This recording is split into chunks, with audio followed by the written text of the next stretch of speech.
Nos hemos propuesto el poder describir, si lo puedo llamar de esa manera, un panorama de la Escritura, un panorama de la palabra de Dios, pero sobre todo con atención al plan de salvación, al plan de Dios, lo que llamamos el plan de las edades y lo que llamamos también, o lo que llama más bien, perdón, el libro de Hechos de los Apóstoles, en el capítulo 3, 19, 20 y 21, la restauración de todas las cosas.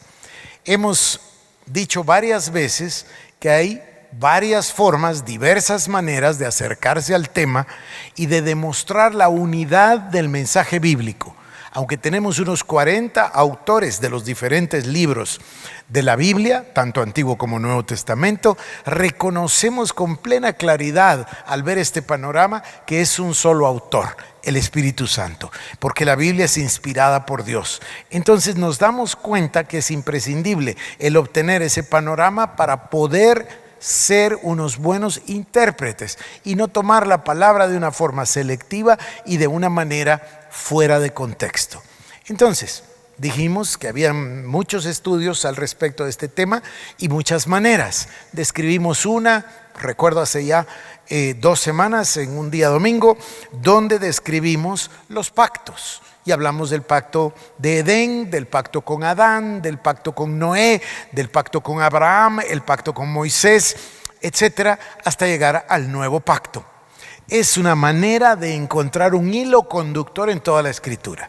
También usamos otro, quizás menos notable en el sentido de menos conocido, pero no menos importante. Usamos el de los templos, ¿se recuerdan? El santuario que es Dios. Luego comenzamos nosotros con el tabernáculo de Moisés, el tabernáculo de David, el templo de Salomón. Es decir, nos fuimos a través de los templos hasta llegar al final, que la Nueva Jerusalén y el Señor mismo es el santuario.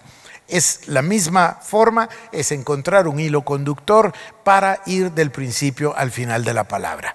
Y sobre todo para ir del principio de la creación a la restauración de todas las cosas y cerrar el círculo. Bueno, nosotros optamos por otro método, el número 3, el del reino. El reino de Dios también puede ser un hilo conductor que nos presente esa unidad. Y de esa forma nosotros tomamos los dos grandes pactos, el Antiguo Testamento y el Nuevo Testamento, que es equivalente a la palabra pacto que testamento. Tomamos las dos grandes divisiones de la Biblia y las subdividimos en 8 partes, ¿recuerdan? El Antiguo Testamento lo dividimos nosotros en 5 partes. La primera, capítulo 1 de Génesis, versículo número 1, 2, y le llamamos, 1, 2, 3, etcétera, pero voy a hacer ahorita un hincapié en el verso 1, 1 y 1, 2. En esto lo llamamos el diseño original, el reino original, la manifestación original del reino, la presentación del reino. El nombre es irrelevante. Lo que quiere decir es que este es el diseño original de Dios para el reino de Dios. Bueno, más tarde nosotros lo subdividimos en 2, dándonos cuenta que hay un gran cisma, un inmenso intervalo entre el versículo número 1 y el versículo número 2 del libro de Génesis, capítulo 1. En el principio Dios creó los cielos y la tierra, dice el versículo número 1. Pero el número 2 dice, y la tierra estaba desordenada y vacía, y las tinieblas, etcétera. Entonces nosotros enfatizamos que Dios no creó la tierra desordenada y vacía, que ahí tenía que pasar algo. Lo descubrimos en el libro de Isaías, cuando el Señor dice, yo soy el que hice la tierra y la compuse. Recuerdan perfectamente, me imagino, espero. Entonces hablamos nosotros de ese intervalo y ahí nos dimos cuenta de que había habido una creación distinta, una creación de un paraíso que más que natural era mineral. Y ahí había una creación de seres angelicales. Dentro de ellos sobresalía un querubín, el querubín protector, el que se corrompió, el que pecó. Ahí entra el tema de la rebelión y sobre todo se abre delante de nosotros el tema de las 2 voluntades, algo que va a ser tan importante para la interpretación del plan de Dios, la interpretación de las Escrituras a partir de ahí. Bueno, Hablamos 2, 3 veces, recuerdo, con cierto detalle del tema del intervalo, del tema del querubín, es decir, al final del tema del diablo. Ahí comprendimos entonces que había entrado el mal que se manifiesta cuando la serpiente habla a Eva, porque eso es lo que queríamos, recuerdan ustedes.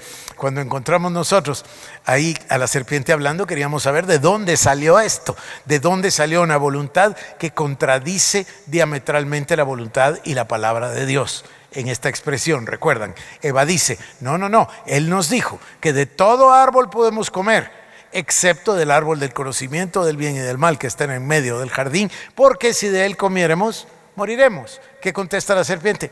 No morirán. Y ahí era nuestra duda, ahí nuestra inquietud. ¿Cómo entendemos dónde entró esto? ¿De dónde aparece la serpiente hablando? Y por eso es que nos dirigimos, lo partimos en dos, el primer tema, nuestra primera subdivisión, y hablamos de ese gran cisma, gran intervalo, como le querramos llamar. Bueno, luego entonces pasamos nosotros al reino perdido. ¿Se recuerdan que le llamamos el paraíso perdido? Porque así me gusta a mí tanto la obra de Milton, la de Juan Milton o John Milton, que se llama El paraíso perdido. Es un nombre fabuloso, una obra extraordinaria. Entonces hablamos del reino perdido, reino destruido, paraíso perdido. Los nombres son irrelevantes para mí, el concepto es lo que interesa que cada uno de nosotros entendamos. ¿A qué me refiero entonces ahí? Me refiero a la caída. Ahí es donde llegamos nosotros al tema de la caída. Alguien quizás pueda decirme, sí, pero recuerde que en las primeras dos subdivisiones, en la primera pues entendimos la creación de Dios, y en la segunda, cuando Dios crea los cielos y recrea los cielos, la tierra, el mar, los árboles, etcétera, los animales, etcétera, crea al ser humano. Ahí está el tema del día de reposo, recuerdan, eso es fundamental, básico. Ese día es una cosa maravillosa. Leímos nosotros, yo recuerdo que me tomé el tiempo para leer, y era la tarde y la mañana del día primero, y era la tarde y la mañana del día segundo, y era la tarde y la mañana tercero, cuarto, quinto, sexto, y en el séptimo no hay tarde. Entonces, aparentemente, y así dice las lecturas de los sabios judíos, de los rabinos, dice, entonces Adán entró en un periodo donde hubo una tarde y una mañana en el día sexto, y después siguió de largo, había día, ya no hubo tarde otra vez, ya no hubo oscuridad. Bueno, este tema del día de reposo es un tema importantísimo. Espero yo que este fin de semana pasado ustedes ya hayan tenido oportunidad para practicarlo en debida manera, si es que eso puso Dios en sus corazones. Luego pasamos entonces al reino perdido, la caída. Inmediatamente vemos a Dios, pero de inmediato, con su misericordia y compasión. Capítulo 3, versículo número 15, inmediatamente Dios da la esperanza.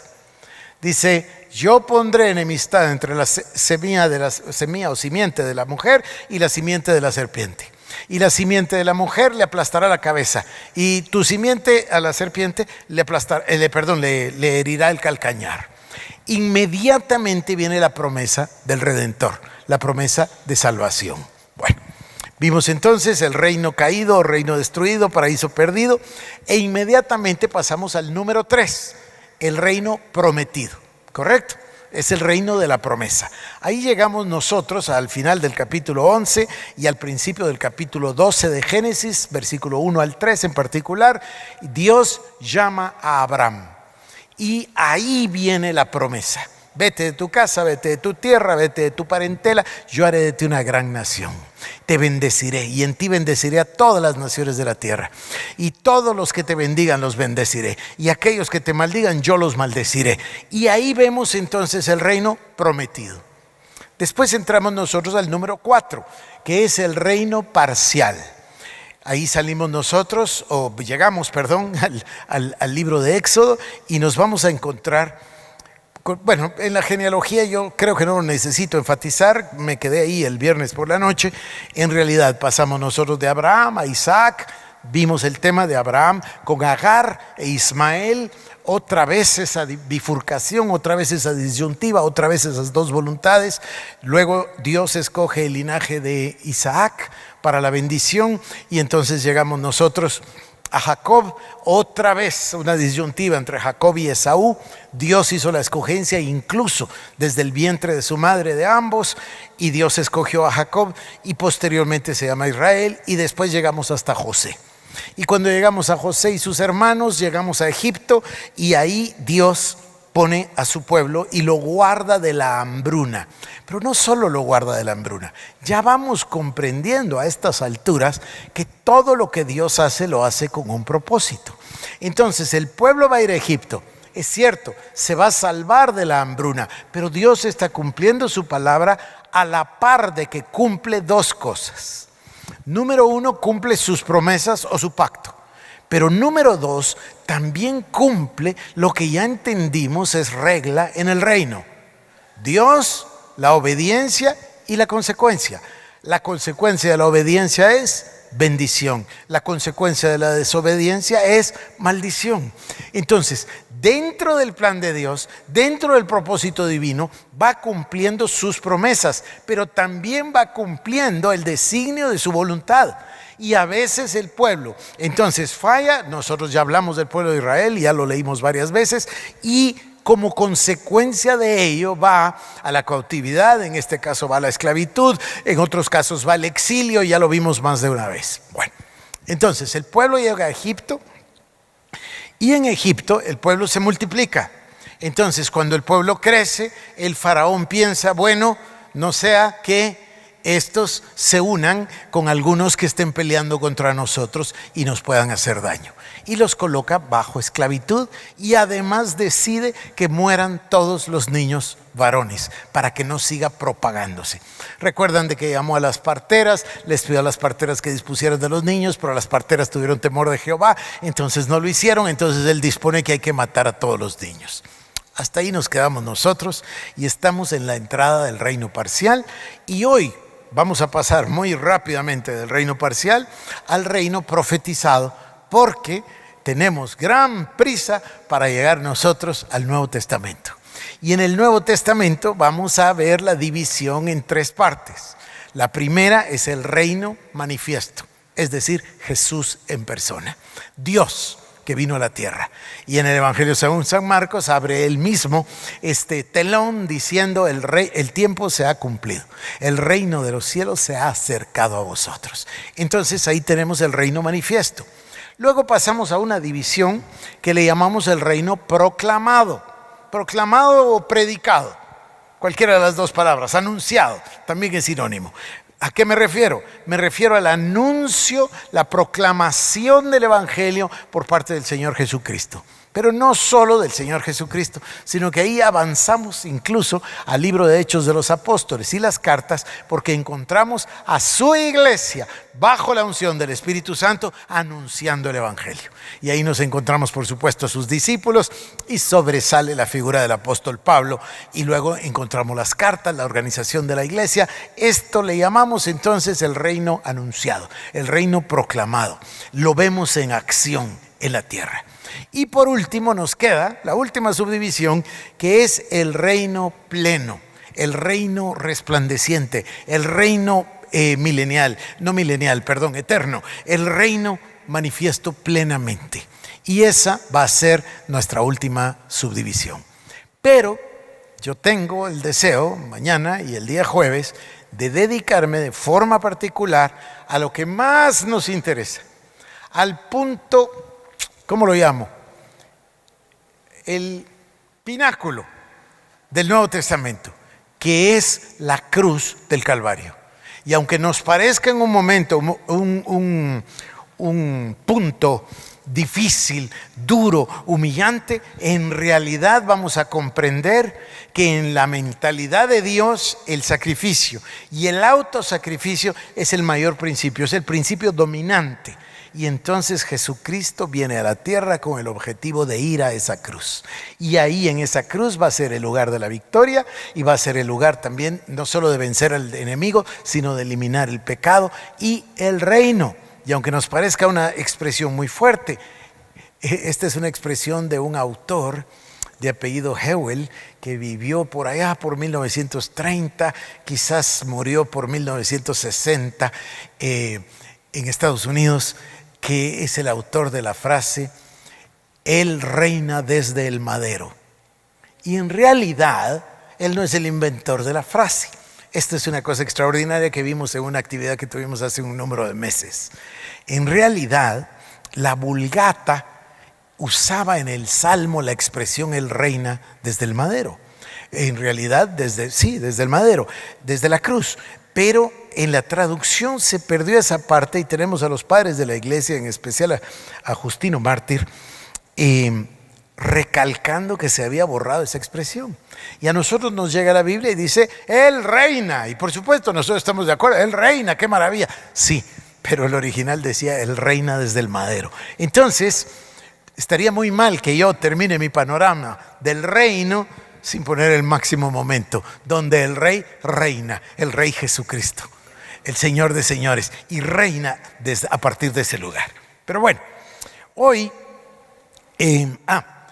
antes de pasar a Éxodo, voy a ir a Éxodo capítulo 2, pero antes de ir a la palabra, a leer el libro de Éxodo, les quiero recordar el principio que también tratamos y que es vital no olvidar.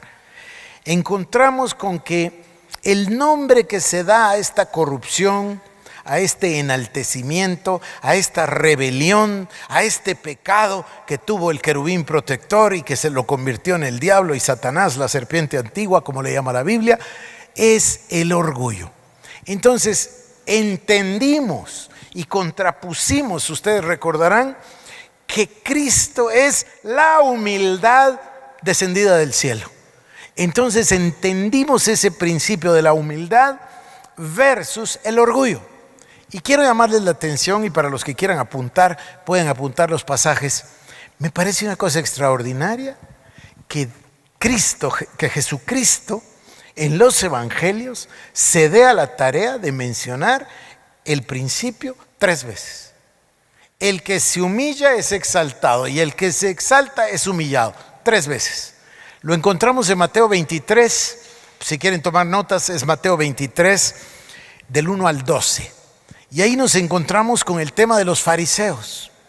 Y el Señor Jesucristo habla de los fariseos y habla de cómo quieren hacerse notar y termina con la expresión, el que se exalta va a ser humillado y el que se humilla va a ser exaltado.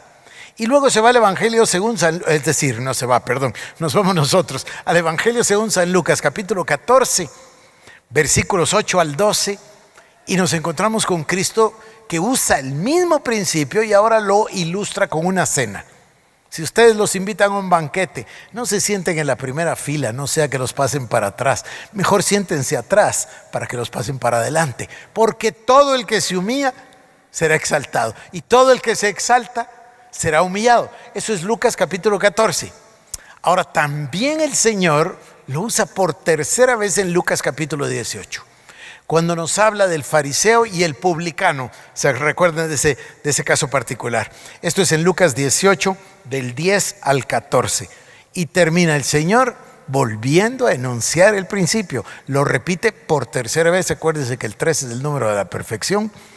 El que se humilla será exaltado y el que se exalta será humillado. El Señor dijo que el mayor de vosotros, esto es en Mateo 23, en el primero de los casos, el mayor de vosotros es el que sirve. Allí te entendemos nosotros, quizás en una mínima expresión, el tema del sacrificio y el autosacrificio.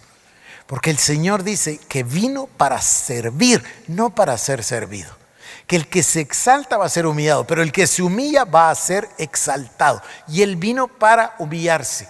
Y luego nosotros leímos el pasaje que el Señor no se aferró a ser hecho igual a Dios, sino que tomó forma de hombre. Y no forma de hombre, sino forma de siervo. Y se humilló, pero no se humilló solo hasta la muerte, sino muerte de cruz. Por lo cual fue exaltado hasta lo sumo. Estos principios, queridos hermanos, me parece bien a mí repetirlos de manera que no olvidemos las enseñanzas que vamos decantando de nuestro estudio. Y ahora sí, llegamos a Éxodo capítulo número 2 y yo quiero acá de la mejor manera ilustrar 2 cosas. Quiero ilustrar ese reino parcial, es decir, el camino que vamos a tomar de aquí en adelante, Ya el otro día les di las 4 subdivisiones también de cómo llegamos de Éxodo a Números y de Números hasta el final de Levítico. Esto ya lo hablamos. Pero quiero tomar la vida de Moisés y la vida de Israel para mostrar la manifestación de ese reino de Dios, la presencia de Dios especialmente en el desierto, pero también quiero paralelamente ilustrar lo que pasó en la vida de Moisés. Yo tengo un gran interés personal en esto y llevo semanas pensando, meditando, estudiando y escudriñando qué pasó con Moisés durante 40 años en Madián. Entonces he buscado entender, porque para nosotros pues entendemos, ¿no? Nace Moisés, este es capítulo número 2, versículo 1, 2, 3 de Éxodo, y luego pasan 40 años. Pero a los 40 años entonces él se manifiesta y sale y va a buscar a sus hermanos, los judíos, se encuentra con que están oprimiendo a uno y lo mata, recuerdan ustedes, a un egipcio. Entonces ahí inician los segundos 40 años. El faraón busca matarle, entonces él huye a Madián y hay 40 años en Madián. Al final de los 40 años vamos a encontrar la zarza ardiendo. Y entonces el Señor lo llama para ir a libertar a su pueblo, a Israel, libertarlo de Egipto. Él lo sabía desde el principio, yo se los voy a demostrar hoy, pero para mí es intrigante esto. Me parece extraordinario, me parece maravilloso y todos los días extraigo otra pepita de oro de estarle buscando y meditando en este pasaje. De qué pasó con Moisés durante esos 40 años y obviamente, este es un principio, en la economía divina no hay desperdicio. Todo lo que Dios hace tiene un propósito. Tiene un objetivo, tiene una finalidad, es perfecto. Entonces, por eso se dice, en la economía divina no hay desperdicio. Entonces, los 40 años no fueron desperdiciados, tienen que tener un propósito. Y además lo debemos encontrar en la palabra. Así que, con esas instrucciones, vamos al capítulo 2 de Éxodo y dice: un varón de la familia de Leví fue y tomó por mujer a una hija de Leví, la que concibió y dio a luz un hijo. Y viendo que era hermoso, le tuvo escondido 3 meses. No necesito repetir, es por el edicto del faraón que había que matar a los niños. Entonces ella escondió a su hijo. Pero no pudiendo ocultarle más tiempo, tomó una arquilla de juncos y la calafateó con asfalto y brea. Yo no sé si ustedes recuerdan que en un estudio anterior vimos nosotros que la brea es tipo de salvación y cómo usó la brea el Señor 3 veces, ¿verdad? La brea se usó acá, en esta arca, si la quieren llamar, y también se usó en el arca de Noé, y también se usó en el arca del pacto, y la brea es tipo de la salvación, es tipo del perdón, es tipo de expiación. Eso es una maravilla la palabra de Dios. Y colocó en ella el niño y lo puso en un carrizal a la orilla del río. No tenemos tiempo para leerlo todo, pero ustedes saben que se acercó al río la hija del faraón, vio la arquilla, dijo ¿qué es? La abrió, vio un niño llorando y dijo este debe ser un niño de los hebreos. Entonces una doncella de ella le dijo ¿y qué quieres? Que busque una nodriza hebrea para que lo críe. Sí, búscala. Y encontró justo a la mamá de Moisés. Entonces la mamá lo toma y lo cría. Cuando llegaron los días, lo devuelve lo lleva, dice, cuando el niño creció, en el verso 10. Esto es una expresión que todavía necesita mucha más profundidad de nuestra parte. Cuando el niño creció, ella lo trajo a la hija de Faraón, la cual lo prohijó y le puso por nombre Moisés, diciendo, porque de las aguas lo saqué. Esto de creció tiene para nosotros una importancia muy grande. ¿Por qué? No sabemos cuánto tiempo es lo que va ahí, pero sí nos da la clave la palabra de Dios, que es tiempo suficiente para que Moisés conociera su identidad, supiera que era judío y además supiera que tenía un llamado. Esto es algo bien interesante. Dio tiempo para que él supiera perfectamente que sus hermanos eran los israelitas, no los egipcios. También dio tiempo para que él supiera que él tenía un llamado de Dios para llevarlos a la libertad. Se los voy a mostrar en un momento. Vengan conmigo, estoy ahora en el capítulo número, sigo en el capítulo 2, pero me fui ahora al versículo número 11. En aquellos días sucedió que crecido ya Moisés, salió a sus hermanos y los vio en duras tareas, y observó a un egipcio que golpeaba a uno de los hebreos sus hermanos. Entonces miró a todas partes y viendo que no parecía nadie, mató al egipcio y lo escondió en la arena. Al día siguiente salió y vio a 2 hebreos que reñían. Entonces dijo al que maltrataba al otro: ¿por qué golpeas a tu prójimo? Y él respondió: ¿quién te ha puesto a ti por príncipe y juez sobre nosotros? ¿Piensas matarme como mataste al egipcio? Entonces Moisés tuvo miedo y dijo: ciertamente esto ha sido descubierto. Cuando Faraón oyó acerca de este hecho, procuró matar a Moisés. Pero Moisés huyó de delante de Faraón y habitó en la tierra de Madián. Y estando sentado junto al pozo, 7 hijas que tenía el sacerdote de Madián vinieron a sacar agua para llenar las pilas y dar de beber a las ovejas de su padre. Entonces dice que Moisés les ayudó. Ellas volvieron con su padre Reuel, que esto por cierto es interesante porque Reuel también es Jetro. Es decir, tenía 2 nombres. Y Jetro era un sacerdote de Madián. Él pregunta, le explican que este hombre las defendió y le dice: ¿dónde está? ¿Por qué habéis dejado a ese hombre? Llamadle para que coma. Moisés convino en morar con aquel varón y él le dio su hija Séfora por mujer a Moisés. Ella le dio a luz un hijo y le puso por nombre Gersón, porque dijo: forastero soy en tierra ajena. Aconteció que después de muchos días murió el rey de Egipto y los hijos de Israel gemían a causa de la servidumbre y clamaron, y subió a Dios el clamor de ellos con motivo de la servidumbre. Y oyó Dios el gemido de ellos y se acordó de su pacto con Abraham, Isaac y Jacob. Y miró Dios a los hijos de Israel y los reconoció Dios. Aquí voy a dejar el capítulo número 3 para dentro de un momento, y voy a pedirles que se vengan conmigo al libro de Hechos de los Apóstoles. La narración que nosotros leeremos en este momento, en Hechos capítulo número 6, nos la va a dar el Señor en los labios de este mártir extraordinario, maravilloso, que se llama Esteban, y que va en una cápsula a darnos esta parte del panorama. Nos va a hablar del reino manifiesto parcial, pero también nos va a hablar del reino profetizado. Vengan conmigo, esto es algo verdaderamente extraordinario, y tengan en mente que estamos haciendo 2 cosas. Estamos hablando de las subdivisiones y estamos hablando ahora de Moisés, de ambas cosas. Capítulo 6 del libro de Hechos de los Apóstoles.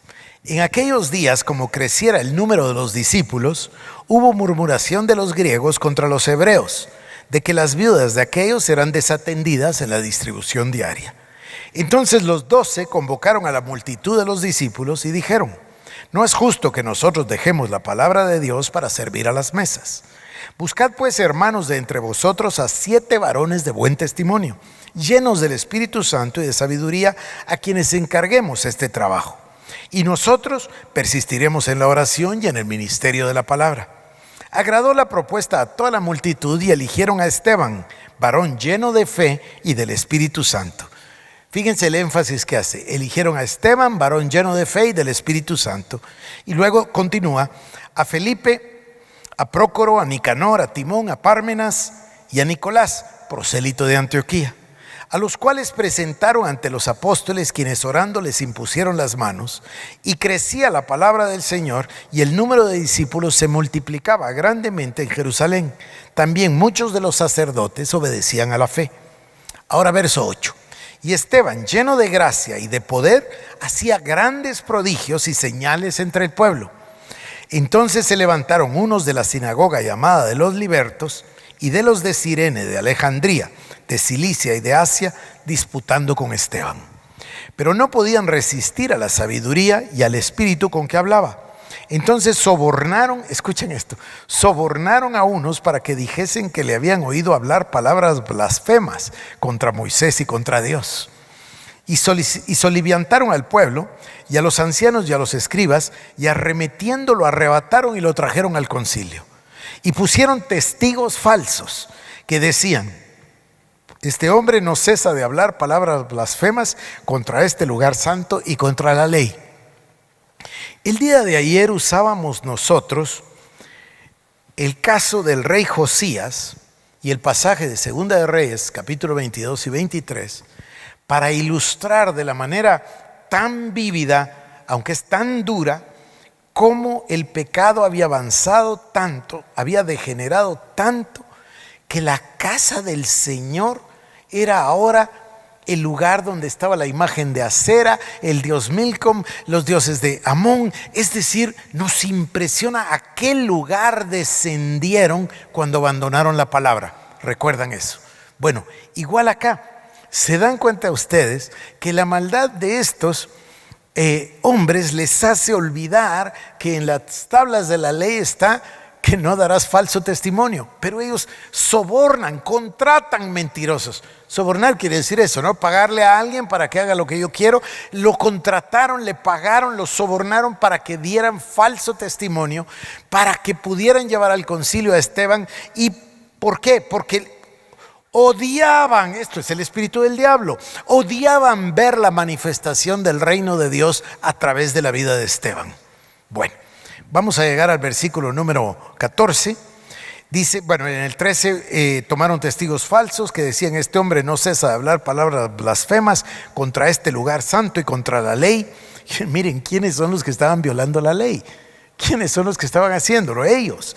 Pues le hemos oído decir que este Jesús de Nazaret destruirá este lugar y cambiará las costumbres que nos dio Moisés.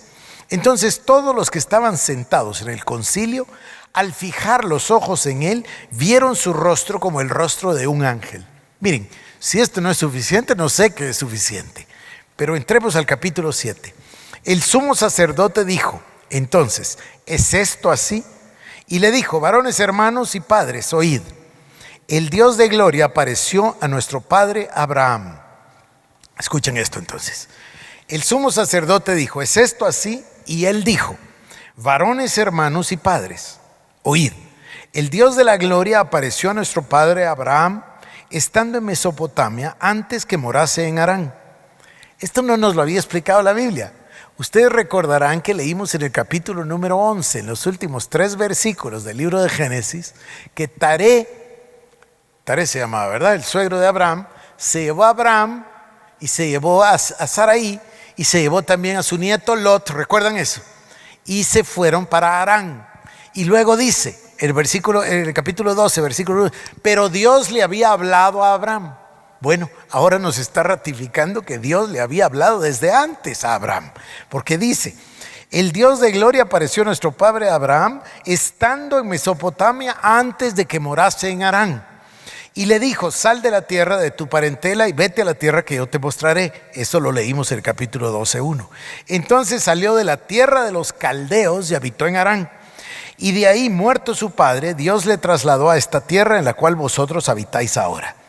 Y no le dio herencia en ella, no le dio herencia en ella, ni aún para sentar un pie, pero le prometió que se la daría en posesión a su descendencia después de él, cuando él aún no tenía hijo. Y le dijo Dios que su descendencia sería extranjera en tierra ajena y que los reducirían a servidumbre y los maltratarían por 400 años. Mas yo juzgaré, dijo Dios, a la nación de la cual serán siervos, y después de esto saldrán y me servirán en este lugar.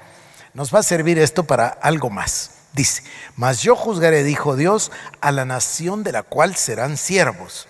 Ahora, si nosotros vamos a Números, capítulo número 33, y si además nosotros leemos Éxodo, capítulo número 12, versículo número 12, vamos a encontrar algo extraordinario. La serpiente antigua, el diablo, fue en persona a guiar el reino de Egipto. O sea, en el plan del diablo era su oportunidad para exterminar a Israel. Pero Dios, que ya había prometido a Abraham, a Isaac, a Jacob, que tendrían una descendencia, todas las promesas, Dios también tenía su plan. Entonces encontrarán ahí donde les dije, en Números 33 o en Éxodo 12:12, van a encontrar ustedes con que Dios decidió juzgar a la descendencia de Cam.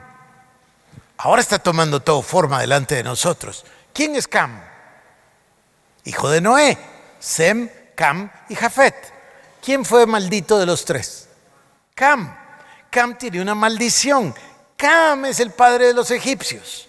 Sem es el padre de los israelitas. Es una cosa bien interesante. Entonces, el diablo va a usar a Cam. Piensen un momento.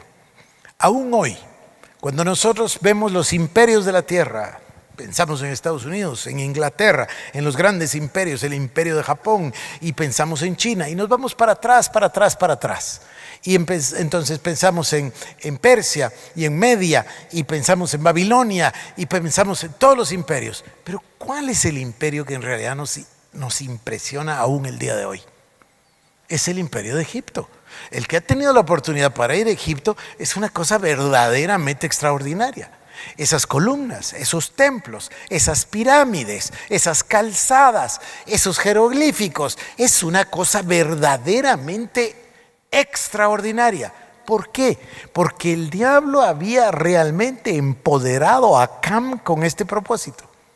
Ahora, ¿qué es lo que dice Éxodo 12:12 y Números 33?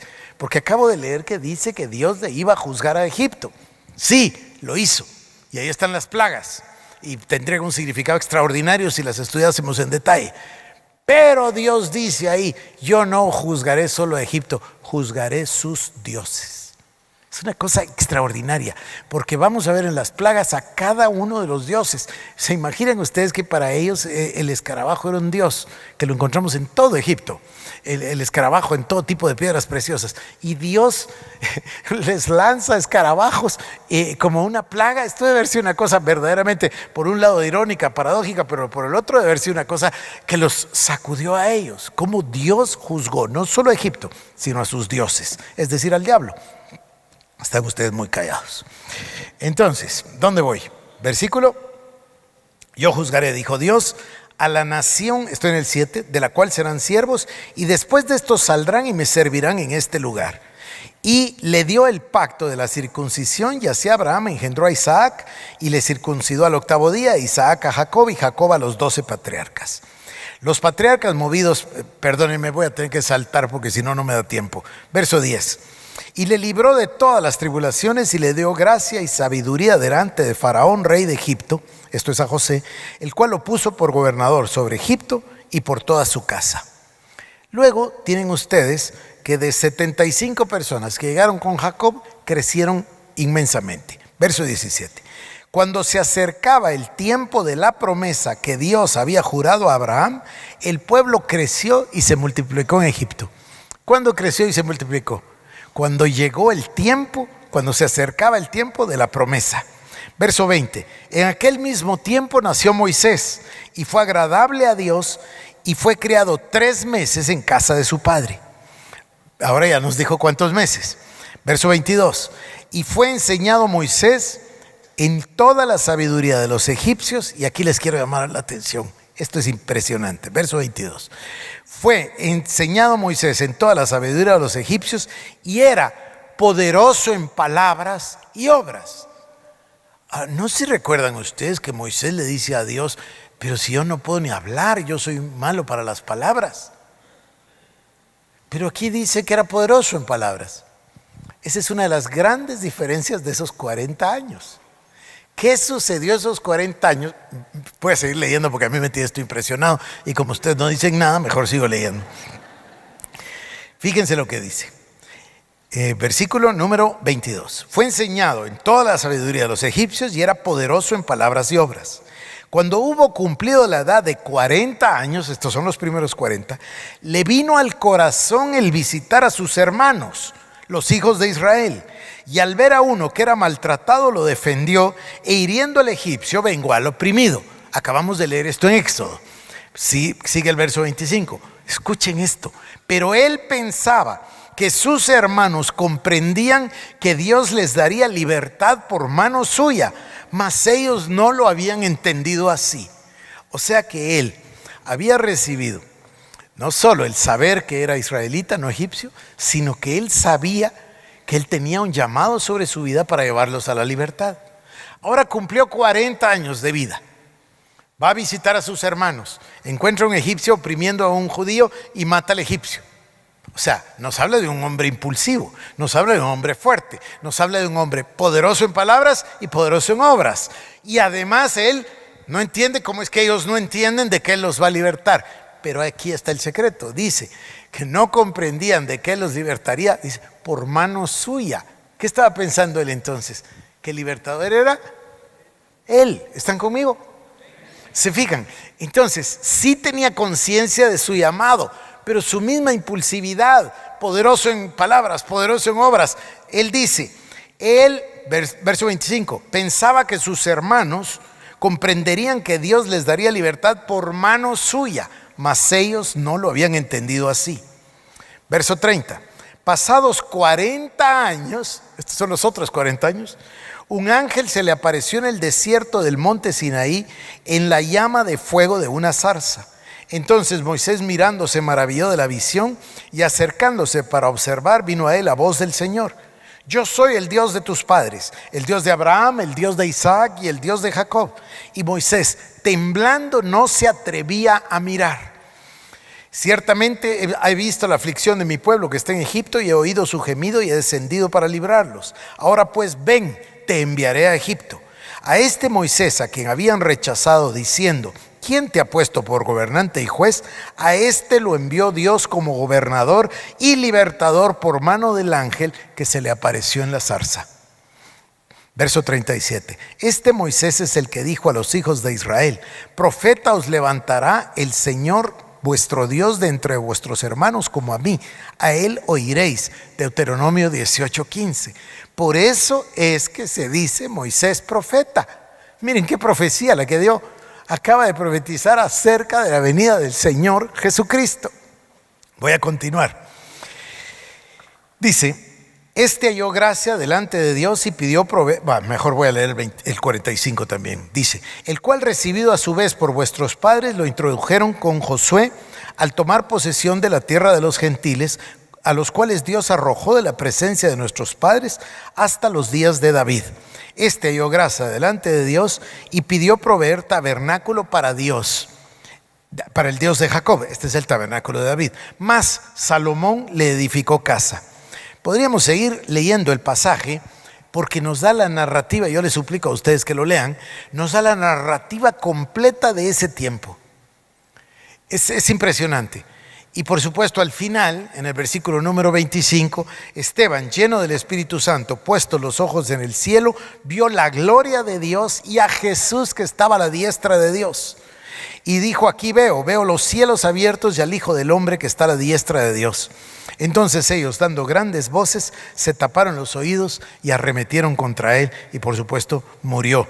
Pero en el versículo 58 dice, y los testigos pusieron sus ropas a los pies de un joven que se llamaba Saulo. Y aquí por supuesto ya entra totalmente otro tiempo y otra historia, que es por supuesto la conversión de Saulo para ser Pablo. Bueno, en un momento regresamos a Éxodo. Lo que yo quiero subrayar es que en el plan de Dios, que es una cosa extraordinaria, el número 40 en la vida de Moisés. Los primeros 40 años, después los segundos 40 años los pasa en Madián, y después 40 años más para la liberación para que lo usara Dios en la liberación de Israel. Ahora, en este tiempo en Madián aprendemos. Al revisar los mapas nos damos cuenta de que acá está Israel, esto es lo que es Arabia, y entonces aquí está el Mar Rojo, y toda esta área estaba tomada por los egipcios. Entonces, si él quería huir, tuvo que dar la vuelta y subir a las montañas de Madián, que era el único lugar donde no estaban los egipcios. Entonces, fíjense ustedes la sabiduría divina. Él salía a pastorear las ovejas de Madián en ese territorio. Conoció perfectamente el área donde después circuló Israel. Los 40 años fueron usados para que le diera un conocimiento topográfico de toda el área, para que supiera perfectamente por dónde llevar 40 años después al pueblo de Israel. Lo llevó a Madián, cosas curiosas, verá, extraordinarias. Séfora, la esposa de Moisés, es hija de un sacerdote madianita. Estos sacerdotes madianitas, o los madianitas, todavía existen, por cierto, hay 1 millón de ellos hoy. Ellos vienen del linaje de Ismael, no de Isaac. Es una cosa bien curiosa, pero le da a Séfora le da a luz a Gersón. Y recuerdan que en el momento cuando está juzgando al pueblo Moisés, Jetro lo llega a visitar, su suegro, y le aconseja. ¿Se recuerdan de cómo divide los grupos? Es algo bien interesante. Bien interesante esto, no he entrado ahí todavía. Un día quizás tenga alguna luz sobre ese tema de por qué Dios lo permitió. Quizás es 1 Corintios 5, pero no me voy a adelantar a mí mismo. Entonces, es que estoy impresionado con 1 Corintios 5 también. Bueno, entonces regresamos a Éxodo. Creo que me voy a ir terminando acá hoy. El pueblo de Israel sale, cruza el Mar Rojo, ¿y qué es lo que nosotros tenemos? Tenemos la presencia de Dios acompañándoles. Quizás el maná no es significativo en sí mismo, a pesar de ser un alimento diario, sino que lo impresionante es el cuidado diario de Dios y la dosis doble el día antes del día de reposo, para que pudieran guardar el día de reposo. Y Dios va con ellos y los sigue con señales, con prodigios, con milagros. Y ahí Dios, en el monte Sinaí, les entrega las tablas de la ley. Luego Dios los llama para construir, o lo llama a él, pero al pueblo también, para construir el tabernáculo, para que more su presencia. Y el tabernáculo de Moisés, vuelta otra vez a ser tipo de Cristo. Ya lo vamos a ver nosotros, especialmente en esa cubierta que es el asiento de misericordia. Y luego llegamos nosotros a que el tabernáculo de Moisés es contemporáneo por un tiempo con el tabernáculo de David. David le quiere construir casa al Señor, el Señor dice que no, pero Salomón construye la casa. Y luego llegamos también al pasaje de Segunda de Reyes 22 y 23 de ayer, donde a nosotros no nos da la cabeza para comprender cómo el rey Salomón se desvió tanto hacia la idolatría que dejó entrar los ídolos en la misma casa de Jehová. Ese es otro tema interesantísimo que vamos a tratar. Hoy terminé unos minutos antes.